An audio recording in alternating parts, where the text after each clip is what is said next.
What we'll try to do, just to make you aware of this, is that as soon as the Q&A, 10 minutes of Q&A are done at the end, the first 30 people in the lobby are going to start to walk right away.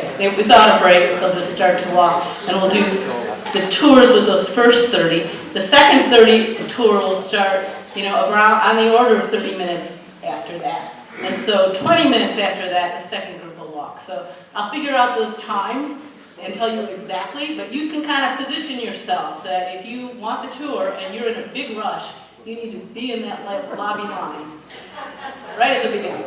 And then the second group will be lagging about a half hour after that. You guys can go to the bathroom. We will continue to go around the game plan. The good news is we have checked off the first three boxes, and we're into the next half. Now, Sierra Club check. Here we go. Conservation. The second half of the game plan addresses the crisis from the other end. So in the first half, we are talking about alternatives for sources of energy, how to reduce carbon pollution from them, but the complementary strategy is, of course, how do we reduce our demand for energy? And that's conservation, not a new idea. We like to say we're going to reduce our carbon footprint. And we include it in the second half because it's the obvious key part of the strategy, but we knew that everybody here knows everything about it already. For sure, you guys all know to buy cars that get good gas mileage, if not a hybrid, if not an electric car, except for those of you who took the bus here and the ones that got the gold star for riding their bikes or walking. I know that your house is loaded with Energy Star appliances. I know all of you got insulation in your roof and double windows, cactus in front of your house, maybe ice plants circling that lawn, and you all have LED light bulbs except they're all turned off, right? So we know that. And so we couldn't list that for you here today. And instead, we decided that we would just try to talk about three things we thought were interesting and maybe somewhat relevant to Southern California. So our plan is to talk about water supply. We've worried about water supply for years, and it's going to be exacerbated with the reduction in snowpack. We're going to talk about dietary choices, which can compound the carbon pollution problem. In addition, we just love to eat. And the third area we'll talk about is powering down. And so with those three, I'm going to first introduce Jonathan Partry. He's the executive, where is he? Behind the pillar? He is the executive director of Climate Resolve to talk about water supply.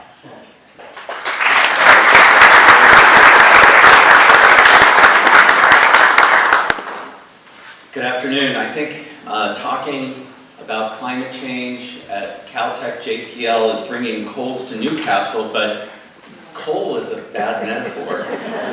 So maybe it's bringing uranium ore to Moab, Utah? No, all right. Sun to Los Angeles. Sun to Los Angeles. So on the subject of water, Mark Twain famously said, talking about California, that California, whiskey's for drinking and water's for fighting over. And that very well may be the case in the future. And I'd like to put up this iconic photo of a beautiful day in Los Angeles, and I think we're looking towards Pasadena from downtown.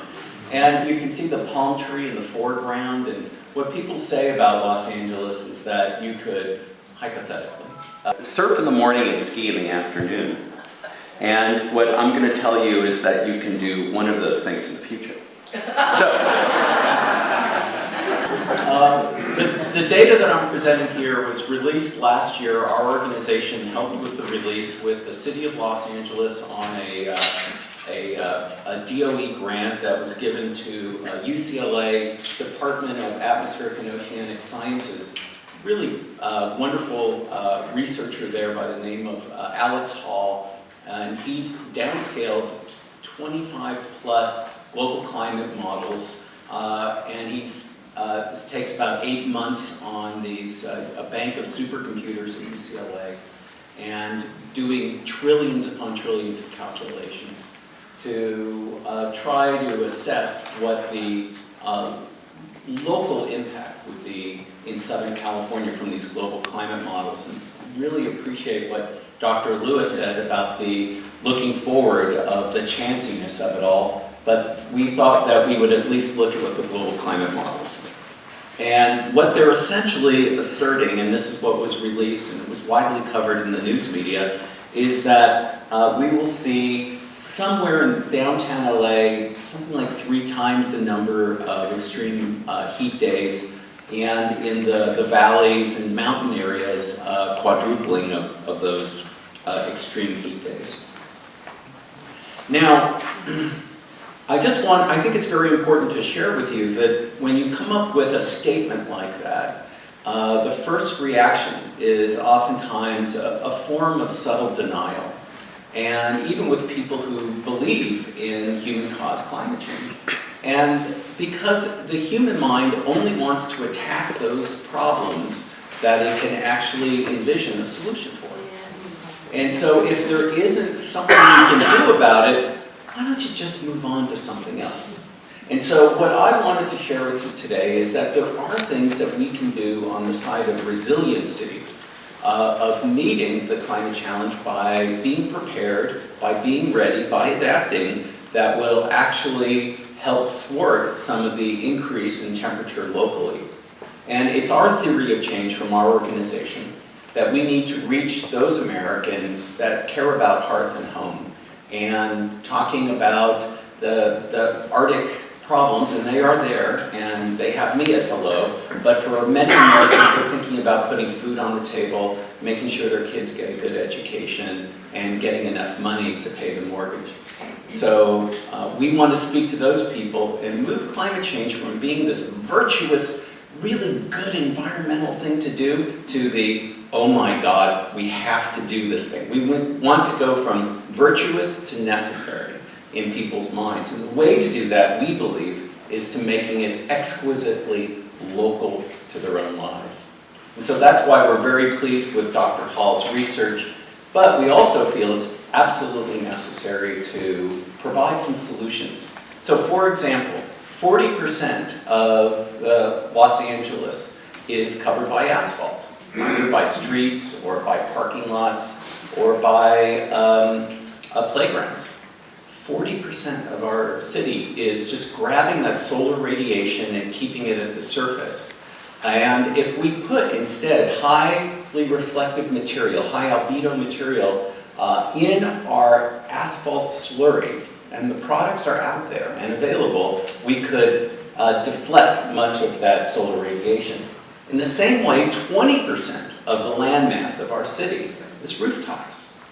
So collectively, it's 60% of our city, the vast majority, is collecting solar radiation, again, holding it at the surface level. And when it comes to roofs, there are materials that look identical to the current products that are out there that will reflect that solar radiation. And of course, we've also talked about the virtues of trees and shade barriers as well. Moving on to talking about precipitation, Dr. Hall has yet to release this study, but from his 25 plus downscales, looking for an ensemble mean, he looked forward to the mid-century. Now, currently, we receive our water in a number of ways. So here is the Los Angeles Aqueduct. Just celebrated its 100th anniversary, one of the great engineering marvels, completely gravity-fed from the Eastern Sierra into Southern California. Los Angeles went from a dusty town of around 400,000 people to today it's over 4 million. And the reason is attributed to that we added water to the city. And of course, here's the California Aqueduct. Many of you have driven up through the Grapevine, going out towards, through the Central Valley. You've crossed the California Aqueduct many times. Some of you may not know, in the mountain ranges, before you go down, you're traveling through the Tehachapi Mountains down into the Central Valley, you go by Pyramid Lake. You recall seeing that? That's the California Aqueduct too. That water lift it's the world's largest water lift that creates Pyramid Lake, that brings the water into Southern California. That one pumping station uses 2% of all of California's electricity. So there is definitely a nexus between water and energy. So currently, this of course is the Colorado River aqueduct as well that is also supplying Southern California. And I showed you before the photograph of the cascades of the Los Angeles aqueduct. That's the end of the aqueduct that brings water from the Eastern Sierra into Southern California. This is the beginning. This is the intake, the very beginning of the Los Angeles aqueduct. And the LA Department of Water and Power contracted with a company by the name of Tetra Tech to look at some of the potential losses from the snowpack and water supply into Los Angeles. And Tetra Tech says that by end of century they were looking at somewhere around 10% losses due to evaporation and other reasons. Now, what's very interesting is that the state of California, looking at the Sierra Nevada as a whole, and this is former Governor Schwarzenegger commissioned an adaptation plan for the state, and the California Energy Commission has awarded a number of contracts over the years to researchers to really drill down and look at what the snowpack would be in the Sierra Nevada mountains. And this is the state of California concluded that they're looking at in a business as usual model, which unfortunately we are on. We're looking at an 80% decrease in the snowpack in the Sierra Nevada by end of century. 80%. Pretty significant. Dr. Hall, when he was looking at the local Southern California mountains, and our organization released a study earlier this year, we were looking at around a 40% decrease in business as usual for the local Southern California mountains in decrease in snowfall. Now, Pasadena, per se, does not rely upon snowpack for its water supply, but Orange County does. The Inland Empire does. They do rely on the snowpack within the Southern California mountains. So, moving on, wanted to also just tell you a little bit about some of the other studies that Dr. Hall has coming out.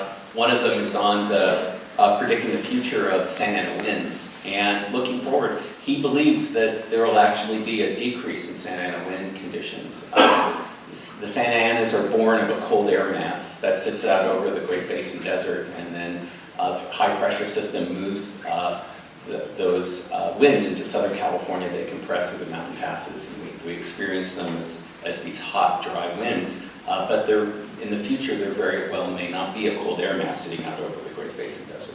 And so the fire regime will change, and there's some very good fire ecologists at UC Irvine that UCLA is working with, and they're predicting that the fires that we are experiencing locally will shift from the fall into the summer, sort of more like the station fire that was born of dry weather.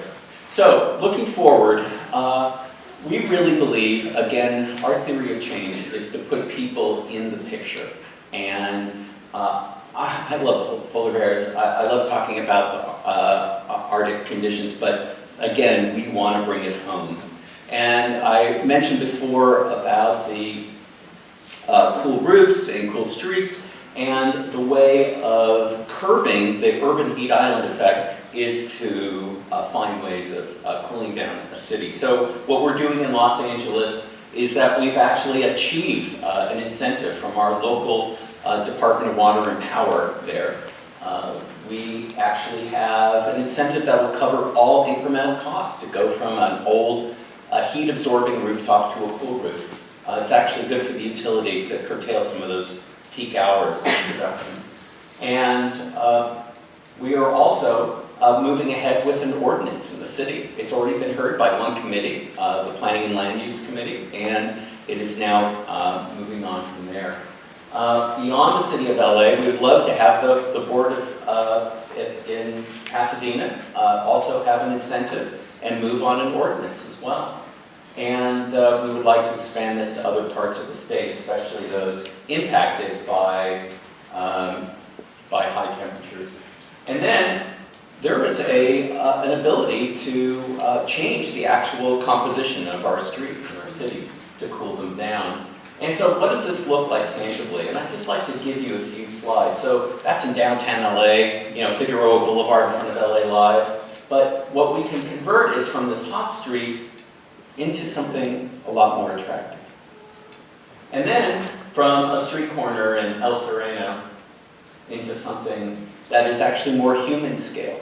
The reason I like to show these slides, and again, here's like a playground. These kids are, in the summer, it's like 150 degrees on those playgrounds. It's like a convection oven for our kids. But instead, we can convert it into something much better. And we work with our friends Tree People, by the way, on some of this. And so even the LA River, going from this concrete ditch into something that actually would cool down the community.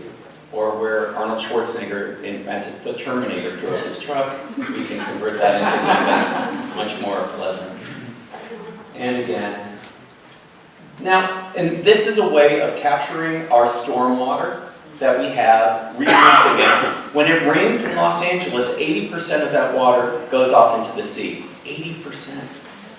And when we flush the toilet and it goes out to the Hyperion facility near LAX, they're dumping 350 million gallons a day of water. Water that has been imported upwards of 900 miles into the city. One use out into the ocean. There's far better ways of dealing with that. And again, here's a stormwater capture opportunity. That looks like the arts district in downtown because people are watching poodles. And then here's what you can do. A grass lawn takes up as much water as a pool. To keep it green, you put as much water in it as to keep a pool filled. And instead, you can convert it to something that is more attractive. In Los Angeles, we do have an incentive that'll pay you $2 per square foot.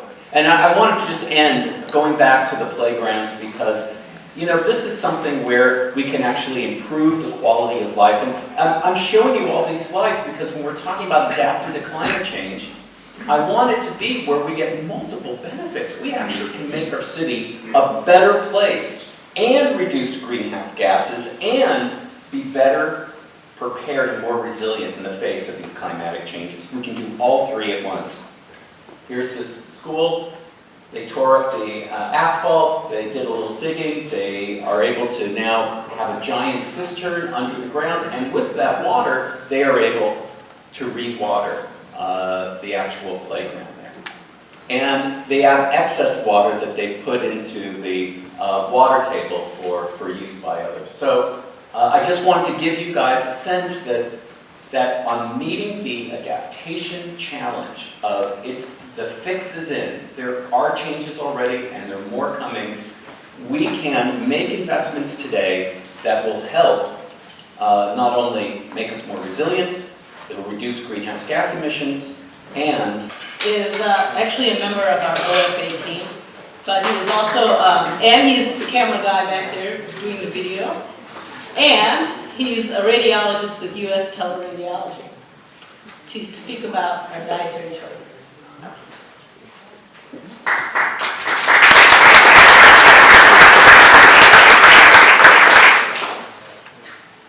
Oh, sorry. Excuse me. Send your questions on cards in the aisle, so no one can say they didn't get a shot at that. You can be doing that quietly while William is talking. Okay?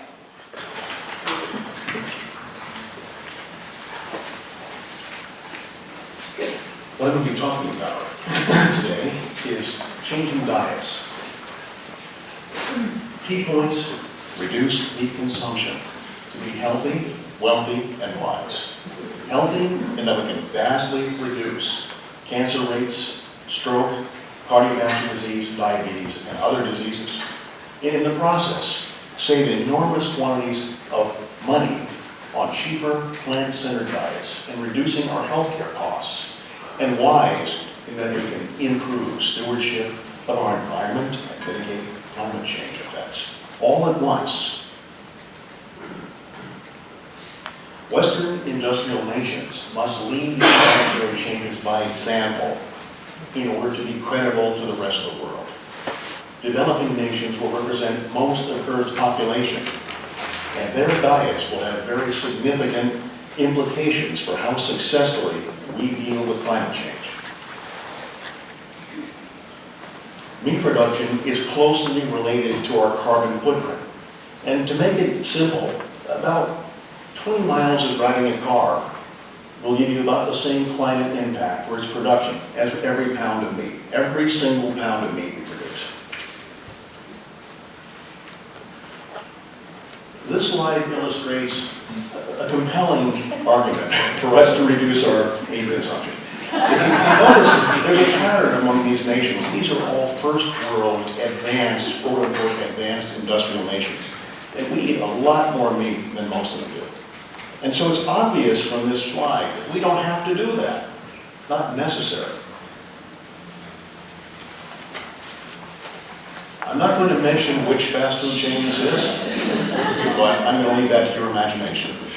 But if you look at our country from space, and we lit up these restaurants, that's what you'd see. This one chain defines, literally defines, the geographical borders of the continental United States. That's the magnitude of the problem. Of course, there are many other restaurant chains whose menus are centered around meat. These simply add to the enormous number of places where Americans are encouraged to eat foods which have highly negative climate impacts.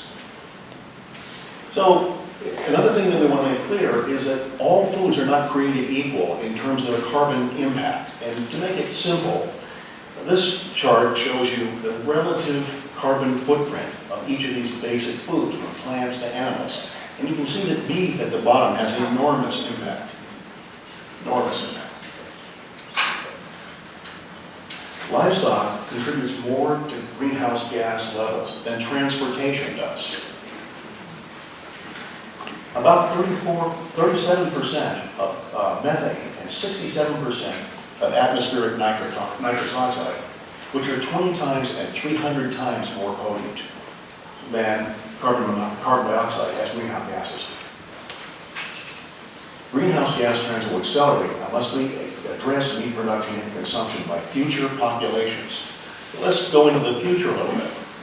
Who will these people actually be? This is who they're going to be. They're going to be from India, from China, and the continent of Africa. These people will be the majority of all people on Earth. Now, if you look here, that's us in 2000. That's green, light green, pie sector is our entire population as a proportion of world population in 2005. That's India, China, the rest of Asia, and the continent of Africa.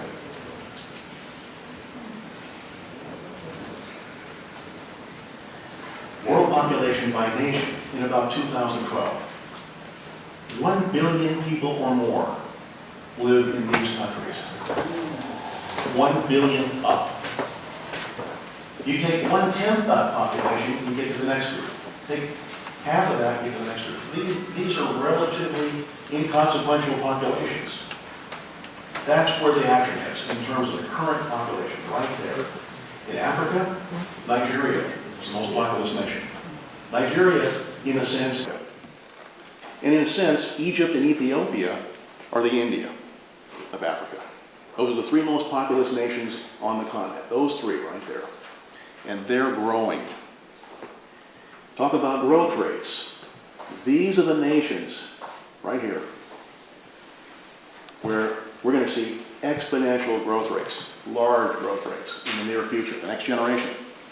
We're not going to be seeing nearly as much growth in the current largest country in the world, China. And we're not going to see that much growth in India. And we're seeing very little growth in North America. And we're seeing depopulation. We're seeing reductions in population here. So, megacities. Africa and Asia will dominate. We're in 2000 here, 2030 here. Cities over 8 million people will predominantly be in those places. And these urban migrations have historically been associated with meat consumption. We need to change that. So let's go back to that slide for a minute. That's what we're seeing in terms of the projected growth rates. And this is where we are now with meat consumption. And you notice that those same countries that are growing very rapidly don't consume much meat. That gives us an opportunity for them not to follow our example. And there are various reasons why people don't eat the meat at the level that we do. They're religious, genetic, and economic. But this is a very hopeful slide. Our meat consumption in this country, for the very first time, has started to decline on its own. So we can be a credible example to the rest of the world. And what do we recommend that people think about eating? The DASH strategy, dietary approaches to stop hypertension. And hypertension is related in terms of diet to other diseases I've mentioned, like diabetes and heart disease, stroke. So what are we recommending? We eat a lot of that. Whole grains, fruits and vegetables, some low-fat dairy products, and then fish, poultry, and legumes in the third tier, and way down at the bottom, what most people are eating now. So in summary, meat consumption is related to huge health, economic, and environmental costs. These nations with the largest projected future populations tend not to be accustomed to high levels of meat consumption yet.